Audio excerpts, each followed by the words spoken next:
Hello, and welcome to my book review slash discussion channel. Before I begin, I would just like to introduce myself and state my purpose for starting this series. Firstly, I have found reading to be a solitary experience, and though I enjoy that element of reading, it can be rather lonely when you've finished a book and have no one to talk about it with, especially when you dive deeper into categories that are a little bit more obscure or dated. For that reason, my focus is on the discussion element, as I am less concerned about how perfectly a book is written, but rather what impact it had on me. What did it make me think, and what did it make me feel? Additionally, I hope to encourage others to find a passion for reading, especially my own children.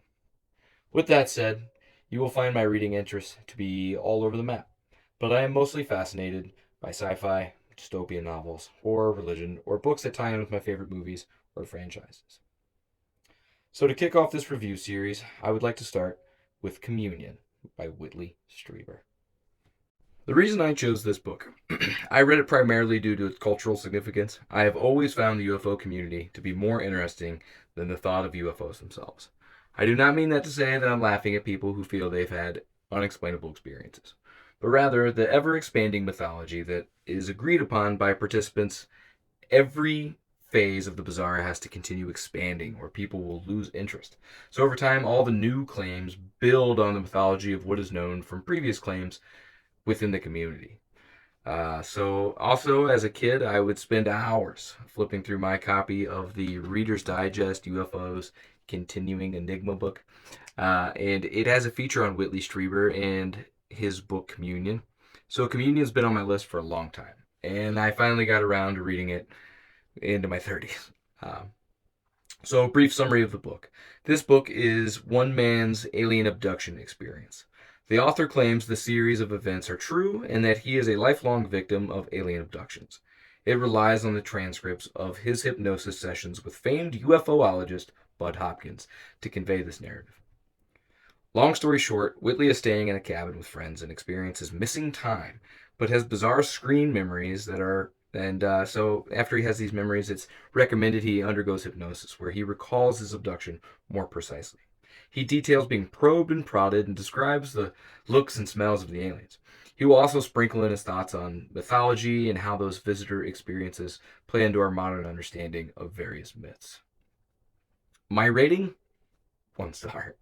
Uh, what makes this book a 1 star review for me is the hypnosis sessions. They were a chore to read, and the author assigns meaning and significance to events that seem rather mundane. And then, when under hypnosis, somehow become evidence of this visitor experience. The more I study the author, the more convinced I am that he will say anything for $1, including co authoring a book with his dead wife from beyond the grave.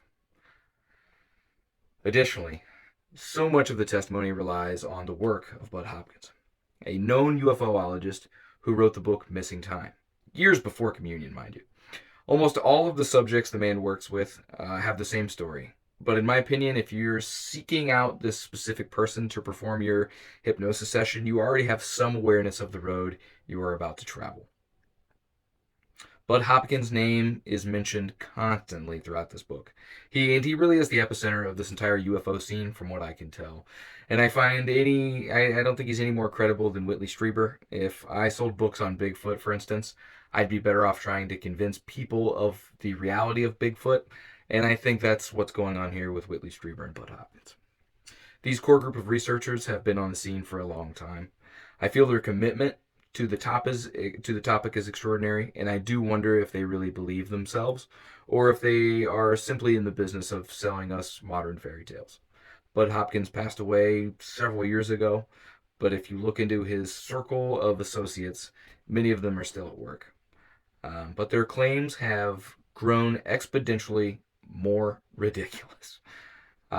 So I want to believe, and I will go as far as admitting that visitation from other worlds is a possibility.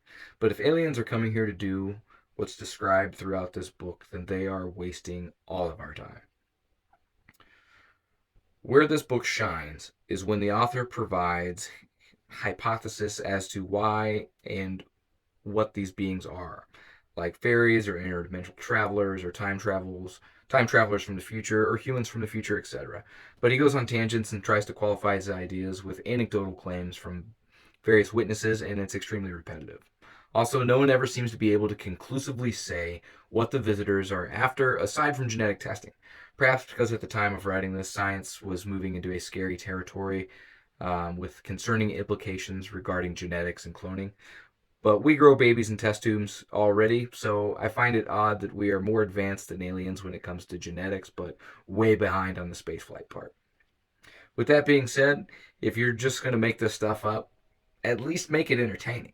Instead, we get an hour long chapter about the historical significance of triangles in mythology and various examples of triangles appearing in folklore. And triangles are pretty common. So if we are trying to suggest that they are somehow an omen, it's an easy one to find in just about anything. Kind of like the number 23. The main issue I have with these fun to think about but hard to believe phenomenon is we like to use the lack of evidence as a form of evidence. I don't remember putting my bowl of cereal in the refrigerator after I made it instead of eating it. It must be aliens. But it's this very thing that has given these modern mythological stories such staying power, because above all else, it is fun to ask, what if? My conclusion is I really feel that this book is a unique cash in on the pop culture phenomena aliens. The author tries to subtly suggest that his experience happened in a vacuum from science fiction and other representations of aliens in media, but he brings nothing new to the table that classic science fiction hasn't already brought us. I will say that it was a worthwhile read for me because I went down a lot of rabbit holes, some of them very fascinating and hilarious, and I had a blast talking about this one with one of my work buddies who also read this book long ago. So my final thought is I got this for free on Kindle, and I'm happy that I read it, but probably not for any of the reasons the author would have intended. I'd say it's a must read for cultural reasons regarding the UFO community, but the book itself was a tedious read. Live long and prosper.